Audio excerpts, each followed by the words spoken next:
Good morning. Welcome to Maryland State Police Aviation Headquarters. My name is Elena Russo with the Media Communications Office for the State Police. And I'll serve as your MC today during this very special announcement, which is the result of a strong partnership between not just the Maryland State Police Aviation Command, but also the Maryland Institute for Emergency Medical Services System, widely known as MSP, and the University of Maryland Medical System, which includes the R. Adams Cowley Shock Trauma Center. Now, please allow me to introduce to you the speakers in order of appearance. First, you'll hear from Dr. Ted Delbridge, Executive Director for the Maryland Institute for Emergency Medical Services Systems, MIMS. Then you'll hear from Dr. Doug Flocare, our State Aeromedical Director for the Maryland Institute for Emergency Medical Services Systems and Medical Director for the Maryland State Police Aviation Command. Next, Mr. Ron Cummins, Senior Vice President and Chief Operating Officer at the University of Maryland Medical Center. Dr. Thomas M. Scalea, Physician-in-Chief of the R. Adams Cowley Shock Trauma Center and Professor of Trauma Surgery and Director of the Program in Trauma at the University of Maryland School of Medicine. Colonel Roland L. Butler, Jr., Superintendent of the Maryland State Police. And Sergeant Joshua Hines, Maryland State Police Flight Paramedic with our Aviation Command. Later in the program, you will also meet First Sergeant David Svides. He will be assisting Sergeant Hines in the demonstration.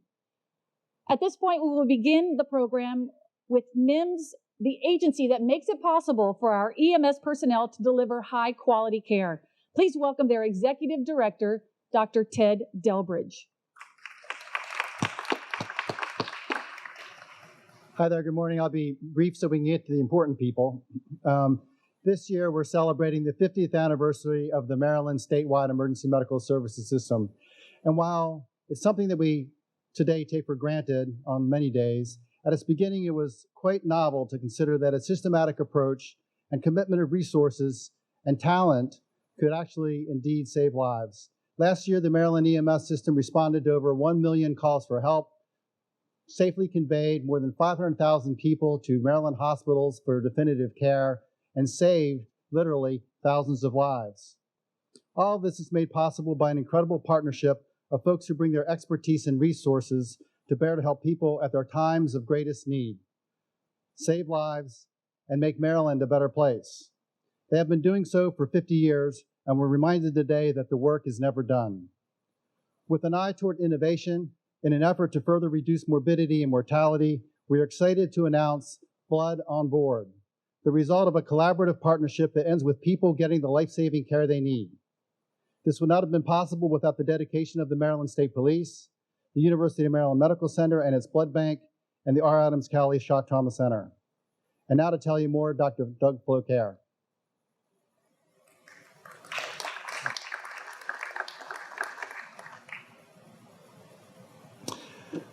Well, good morning. It's a real pleasure to be able to be here and talk about this Maryland State Police Aviation Command Blood on Board program. We are now fully operational. We are now carrying 2 units of whole blood on board all 7 of our aircraft across the state of Maryland. To the best of our knowledge, this makes Maryland the first state in the country to provide blood on a statewide basis as part of the public EMS system.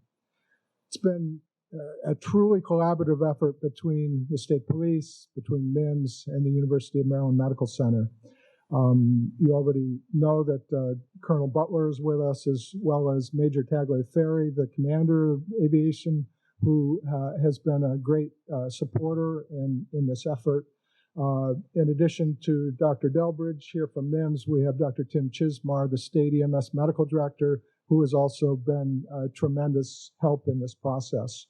From the University of Maryland Medical Center, in addition to Dr. Scalea and Ron Cummins, we have with us Dr. Maglie Fontaine, the Medical Director of the Blood Bank, and Brittany Umberger, the Manager of the Blood Bank at University of Maryland, who without these people, we could not have accomplished putting this program together. I'm also extremely happy to tell you that we believe this Blood on Board program is already saving lives, but I'll come back to that some more in a few minutes. But first, you might be wondering, what exactly is whole blood? Well, whole blood is an old product that's recently been rediscovered. It's blood that's never been separated into its components of packed red blood cells, of plasma, and platelets. Up until the 1960s, all blood that was collected as whole blood and transfused as whole blood. In fact, in the United States, the first hospital blood bank didn't exist until 1937 at Cook County Hospital. And it was really the effort in World War II to collect blood to be used in treating the wounded that prompted the whole system of banking blood.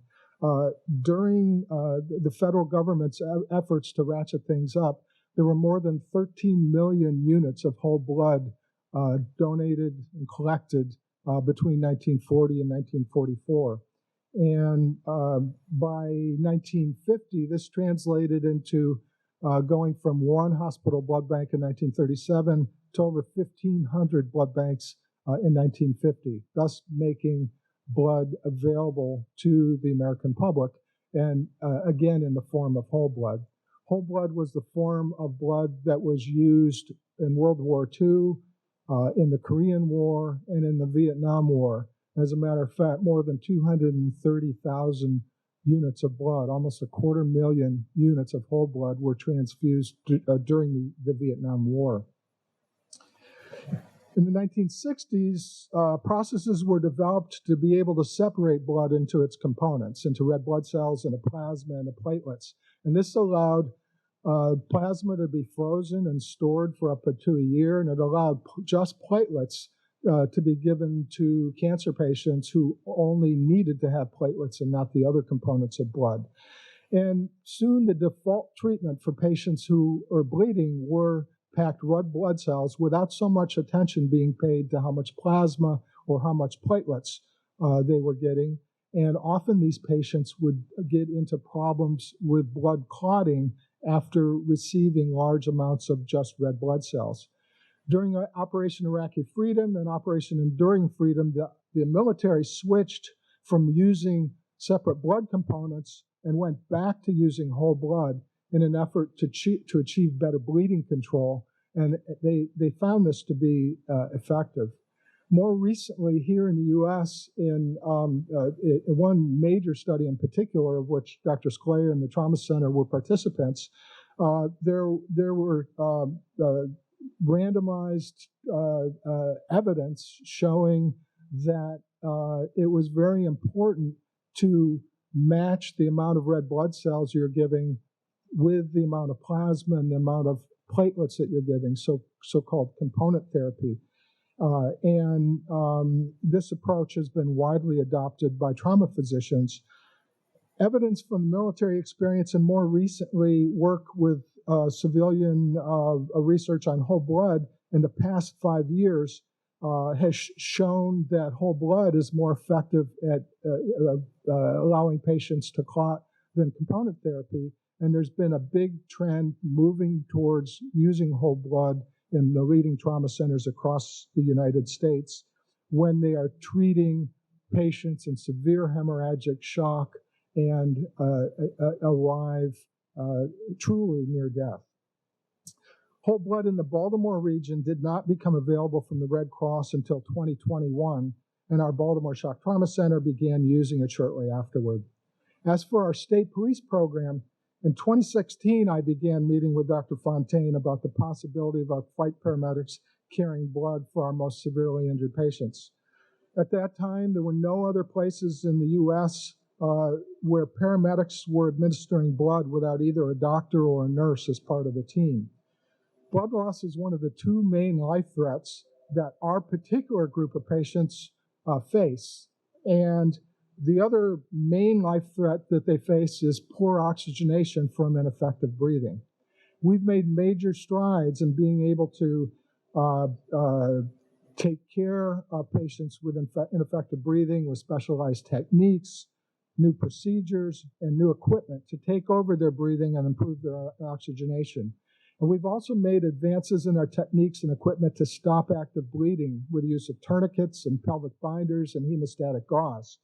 But up until now, there's been nothing further that we could do to help our patients that are near death because of severe blood loss. To better estimate the size of the problem, I reviewed a 5-year period of data and found that each year we transported an average of 77 patients that went on to receive blood transfusions within 15 minutes of their arrival at the hospital. And I estimated that we have an average of 1 to 2 patients each week that could benefit from whole blood. I was very confident our flight paramedics and our system would be extremely capable of managing a program to make blood available to these patients. And so Dr. Fontaine and I continued these planning meetings. We brought the Red Cross and others into the ongoing discussions. And along the way, we encountered multiple logistical and procedural and contractual challenges. And then came COVID to make things even more difficult. The first annual National Whole Blood Summit was held in San Antonio, Texas in 2018.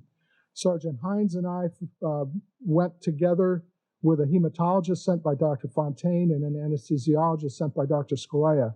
We went to learn more about whole blood and to see the pre-hospital whole blood program that had been developed in the Southwest Texas region. At that time, there were only 3 locations in the United States where whole blood was being used outside the hospital. In 2019, Sergeant Hines and I returned to San Antonio to attend our 2-day Whole Blood Academy to learn the details of managing a pre-hospital whole blood program. At that point, there were more than 80 trauma centers across the United States that were using whole blood, and several other pre-hospital whole blood programs had started as well.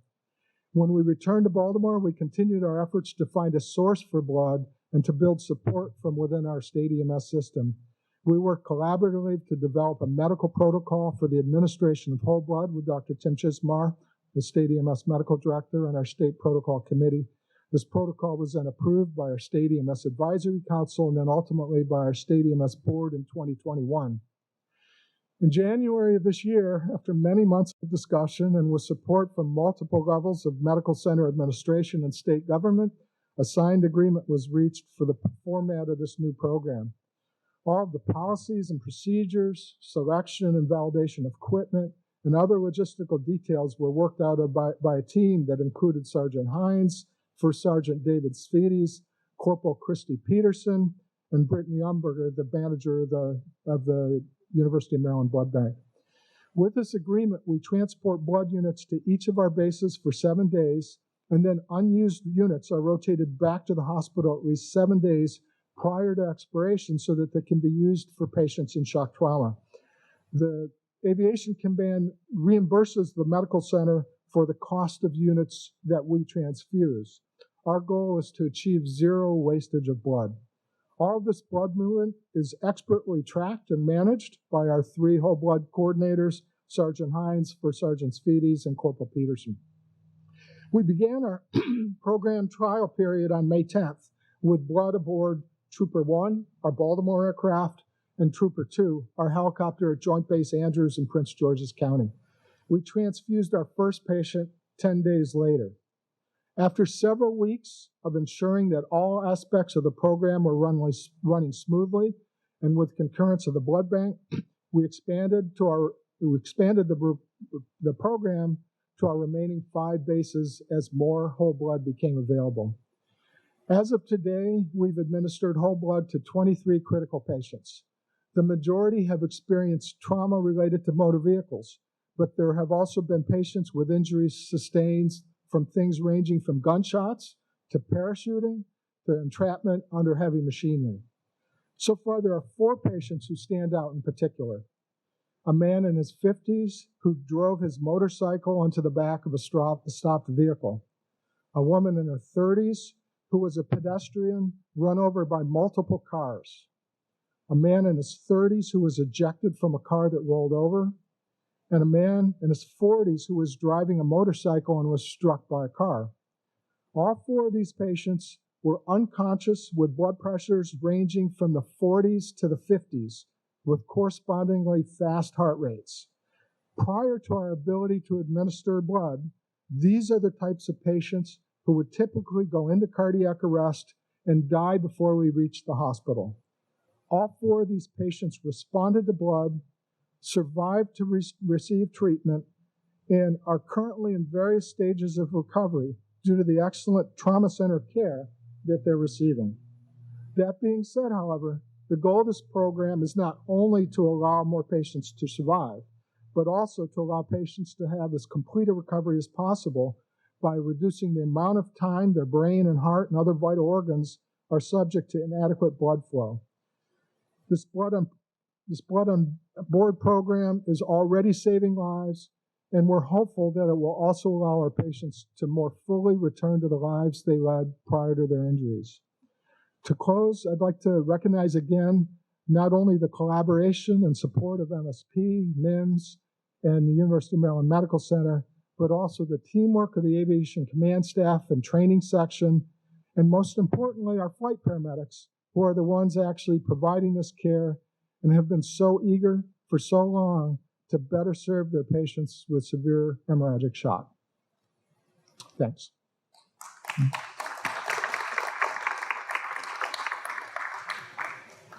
Good morning. I'm Ron Cummins, and I'm the Chief Operating Officer for the University of Maryland Medical Center. And this is a wonderful day for Maryland. And you might ask why. Well, it's because this is the start of a new chapter of saving lives in Maryland. It's a real-life story powered and authored by Maryland State Police, by MIMS, and University of Maryland Medical Center. And it's a story about having the right product at the right place at the right time. In this case, that right product is whole blood product. As you might imagine, developing this type of solution took quite a bit of visioning, quite a bit of planning, tenacity, and resilience. But we were able to stick with it because we understood the importance of what we were attempting to do, and today is a result of that. The logistics for this particular solution, as you might imagine, are very, very complex. And so that took some time for us to think through. Our main objective was to make sure that whatever solution we put in place was one that was safe and reliable for all Marylanders. Together, we worked to ensure that all those details were in fact considered and even debated at times. At UMMC, our mission is first and foremost to provide the highest quality care and compassionate care for Marylanders. That means leveraging our world-class expertise and long-standing partnerships to advance patient care, and by pushing the boundaries of what's possible and transforming care delivery. There couldn't be a clearer example of this type of partnership and shared commitment than what we're witnessing here today. This program is just getting off the ground and is already saving lives and improving lives. I want to acknowledge and express my sincere gratitude to all the team members that were a part of this solution, to include Dr. Fontaine and Brittany Umberger. These are some of the frontline folks that really had to dig deep in order to make this solution possible, so I wanted to make sure that I acknowledge them specifically. In closing, I just want to continue to thank everyone, and thank you for my team and colleagues for their dedication to making this solution possible.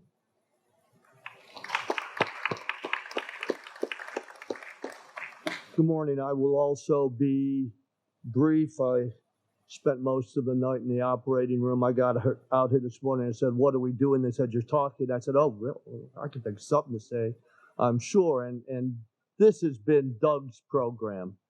I still remember the day that he came in and said, "What do you say about using whole blood?" I said, "When do we start? This is so easy." I mean, it makes so much sense, and it absolutely does. And it was Magley and Doug that just drove this through a set of challenging logistics, I guess is the right way to say it. My job was to be the enthusiastic supporter and apply some administrative pressure when necessary. And here we are, we got it done. And injury is the quintessential time-sensitive disease. We all know this. This got born in this state 50 years ago. And it's important to remember that the clock starts ticking at the time of injury, not the time of hospital arrival. And that was so nicely articulated by Dr. Cowley, right? The tag, the golden hour. We've all heard it. It's kind of the slogan of the Maryland trauma system. And it's really about limiting shock that Doug so nicely laid out.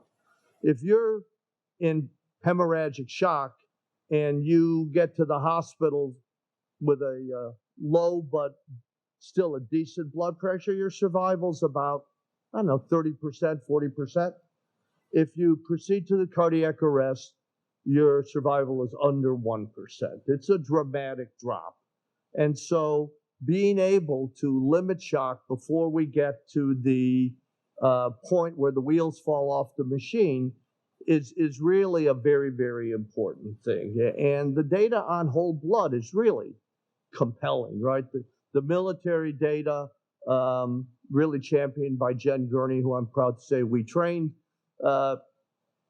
it's very, very convincing. The guys in San Antonio really have been doing this the longest, and their data is incredibly compelling. And I have to tell you, when these people come in and they get whole blood, it's magic.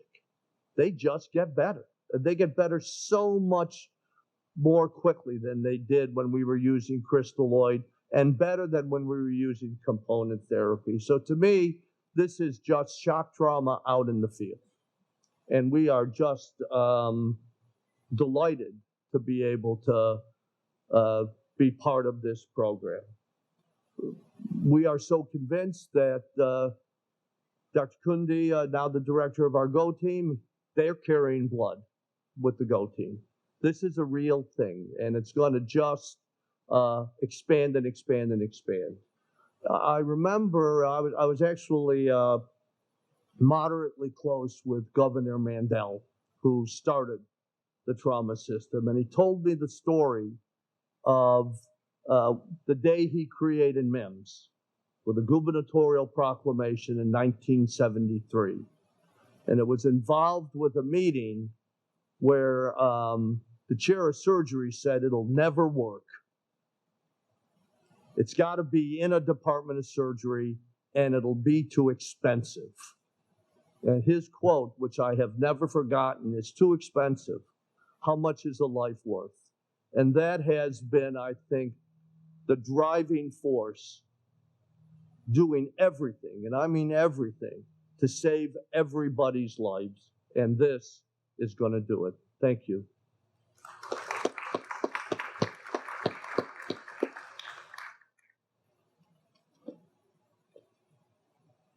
Thank you, Dr. Dolbridge, Dr. Flowcare, Mr. Cummings, Dr. Scalea, for recognizing the critical need and advocating for this innovative program in the state of Maryland. The Maryland State Police Aviation Command has been on the forefront of emergency medical care for 53 years.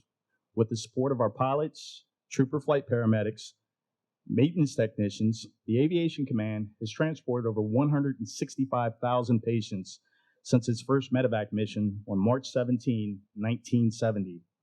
On that day, Maryland State Police Helicopter 108, crewed by Corporal Gary Moore, medic Trooper First Class Paul Benson, was summoned to the Baltimore Beltway at Falls Road for a patient involved in a motor vehicle crash. The two troopers manned a turbine-powered Bell Jet Ranger helicopter, flew the injured motorist to the Center for the Study of Trauma, known today as the University of Maryland R. Adams Cowley Shock Trauma Center. In the 5 decades that followed, the Maryland State Police Aviation Command has consistently worked with its emergency medicine partners to stay up to date on the latest research and to provide the best critical care to patients possible within the golden hour. Today's announcement is the latest in this collaborative partnership. This innovative program to provide whole blood on the scene is a significant advancement in life-saving procedures administered by our aviation crews. Treating patients suffering massive blood loss is a critical part of what they do, and the replacement of lost blood greatly increases the capabilities of our emergency responders to save lives.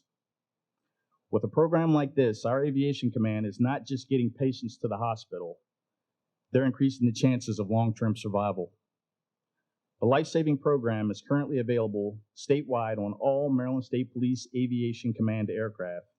Each base, as you heard, is currently stocked with 2 units of whole blood provided by the University of Maryland Medical Center Blood Bank. The whole blood program offers a lifeline for patients suffering severe injuries or battling life-threatening conditions. When our medevac is called to the scene, the rapid delivery of whole blood can be a game changer. It provides a simple solution to a really serious problem. Time is of the essence while treating these critically ill patients. When the Maryland State Police medevac is called to the scene, the clock is ticking. As you heard Dr. Scalea, the clock starts ticking at the time of injury. Every second counts. Patients who experience excessive blood loss face dire consequences if they did not get to a hospital in time. Providing our highly skilled flight paramedics with whole blood in the field offers these critically ill patients a fighting chance. Thanks to the remarkable collaboration you see here today, our Aviation Command now has the ability to vastly improve a patient's chances of recovery. State troopers and civilians who choose a career in our Aviation Command do so because of their unwavering commitment to patient care. They want to save lives. While we continuously seek to enhance our critical response capabilities, the Whole Blood Transport Program marks a significant milestone in healthcare. Today's announcement is only the beginning of an important chapter in emergency medicine in Maryland. In the first few weeks of existence, the Whole Blood Program has already made a difference.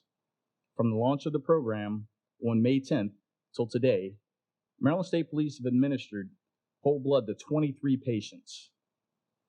Embracing medical advancements and integrating cutting-edge technology and the Maryland's medevac system renews hope for anyone needing emergency care. Bridging the gap between patients and the blood they urgently require before arriving at the hospital will ultimately improve the patient's chances of surviving such serious injuries.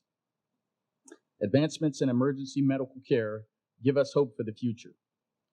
Today, with our partners at Shock Trauma and the Maryland Institute of Emergency Medical Services System, or MIMS, we will continue to make significant strides in emergency medicine. As we continue to refine this program, let us never lose sight of the profound impact on the lives of those in critical need. Thank you again to Dr. Delbridge, Dr. Flowcare, Mr. Cummings, and Dr. Scalea, and to all the members of your departments who've worked tirelessly to advance the transportation of whole blood as a life-saving resource. To the sworn and civilian members who dedicate their lives to the Maryland State Police Aviation Command, thank you. Each of you play an integral role in providing advanced life support and transportation to those in need. You work extremely hard under the highest stress, responding to unpredictable situations at a moment's notice. Your selfless service and undeniable compassion for what you do is awe-inspiring. Each of you are extraordinary examples of service, especially public service, which gives us hope for those that depend on us. Thank you very much for your invaluable service.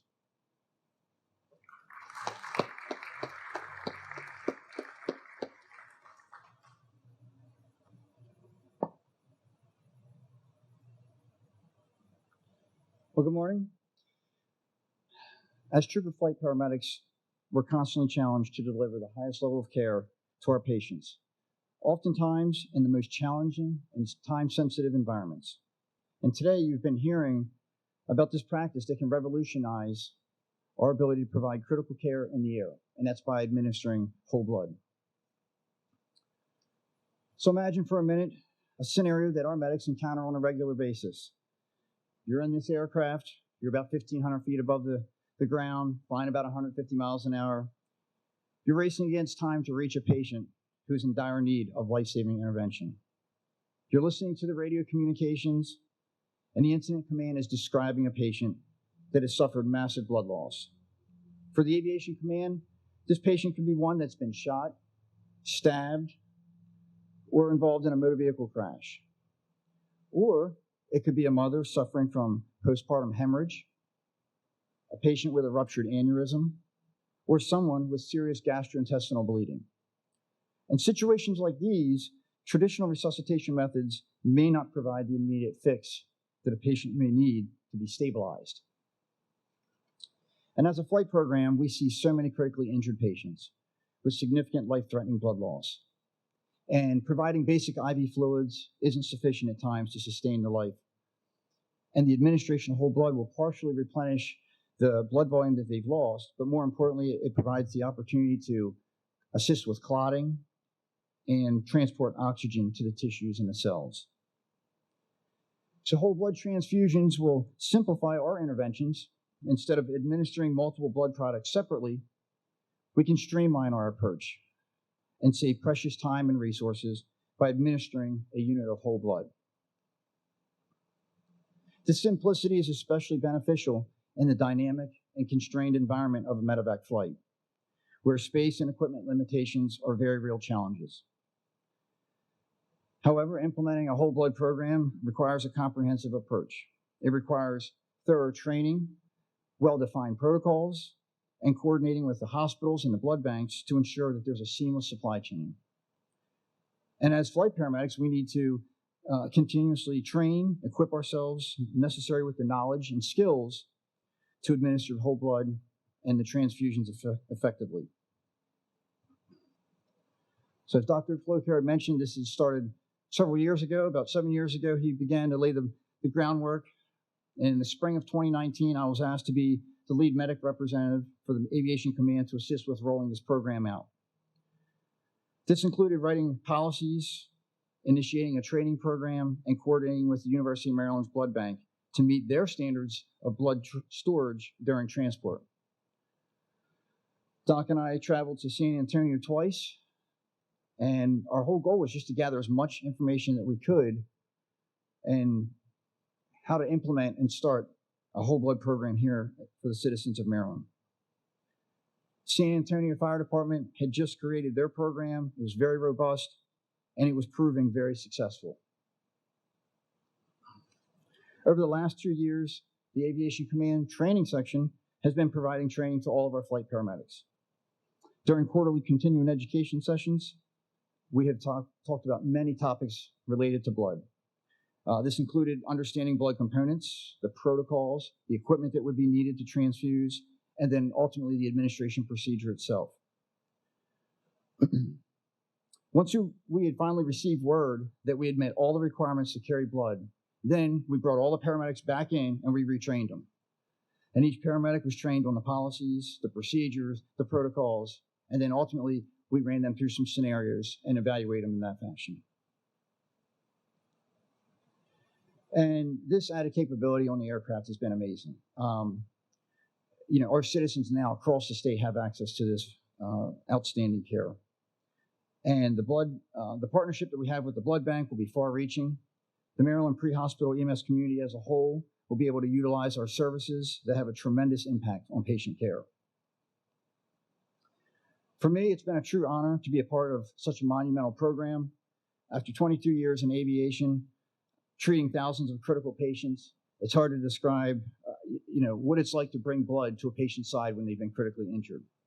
And now to sit and hear my coworkers call me up and talk about the stories and the examples that they're seeing in their transports and how patients really needed blood and they had it available to them. And so the whole outcome has been awesome. And at minimum, blood will buy a patient a little more time that they need desperately. More patients now will have that opportunity and a fighting chance to reach the trauma centers where skilled surgeons can provide life-saving surgical intervention. To wrap this up, I would just like to also mention a few people that have been very instrumental in making all this happen. First Sergeant Savides and Corporal Peterson, they've been working alongside myself and Dr. Floker pretty much from the beginning. They put in numerous hours in making this program come to life and just helping with the logistics. Everything from ordering all the necessary equipment and supplies, researching and developing software that we could track the blood with, developing spreadsheets, and then, of course, helping to run blood all over the state to each of our bases. And the majority of the blood movement has been made possible with the assistance of Mr. Kurt Tucker in the fixed wing section. And flying blood out weekly has been extremely efficient. And again, working with the blood bank and their team, it's been just a real honor. They have been really receptive and just great to work with.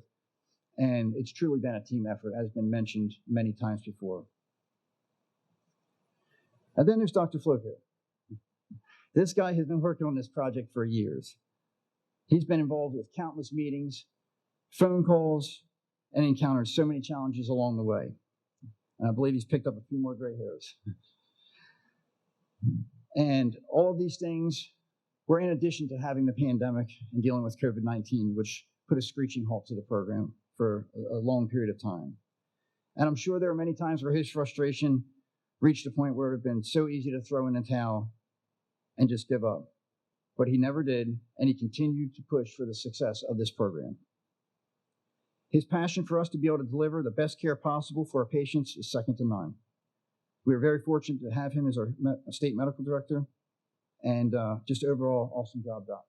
So you've heard a lot about blood and what it takes to get this program off and running, and then the day-to-day operations and logistics. When we sat down with the blood bank early on and we had these meetings, and every meeting it seemed like, okay, we're making progress, and then it's like, okay, we need to do this, we need to do this. And the list continued to grow, but we continued to push forward and met the objectives necessary. And a lot of that was just related to how are we storing the blood? How are we carrying it? How are we administering it in the pre-hospital world? First off, we need the ability to store the blood and keep it at 2 to 6 degrees Celsius at all times. So every section was given a cooler, and the coolers will hold the blood at 2 to 6 degrees for 24 to 48 hours. And in our testing phase, we actually stretched it out to 85 hours where it kept the temperatures well under 10 degrees. Those coolers hold 2 units of blood. In addition to that, we have a Bluetooth wireless thermometer and a probe that goes in to the cooler itself. And 24/7, it's tracking the temperature of the blood. In addition to that, we had to grab the blood tubing supplies, pressure bags, everything that we need for sort of a standard IV setup, but something where we could transfuse blood rapidly. We have a Warrior Light warmers, and they will bring the temperature of the blood within seconds up to body temperature. And as you can see, it's very small and compact. And as we connect our fluid, we run the fluid through and prime it, and within that little heater there's some coils. It's all gravity fed. That's why we used a pressure bag, and as we begin the transfusion, it's warmed before it goes into the patient, and then as it's been primed, we then can turn on and activate the blood, shutting down the saline, and then the blood will transfuse, and as it goes through, the patient is getting warm whole blood.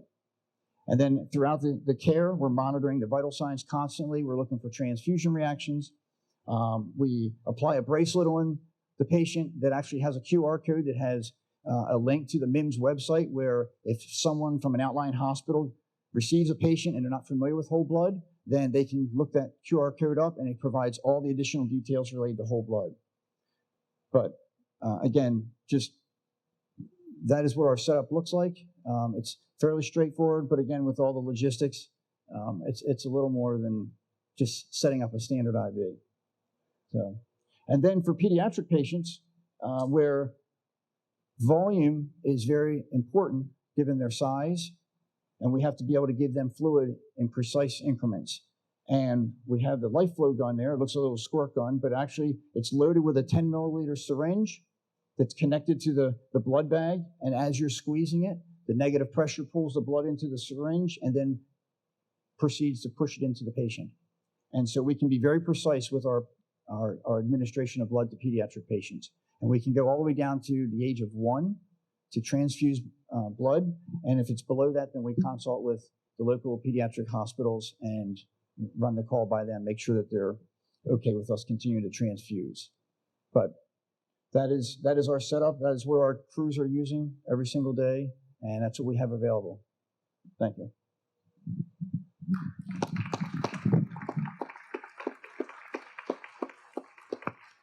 Thank you. That concludes our event today. If you have any further questions, our experts will stick around for a little while, but thank you very much for coming.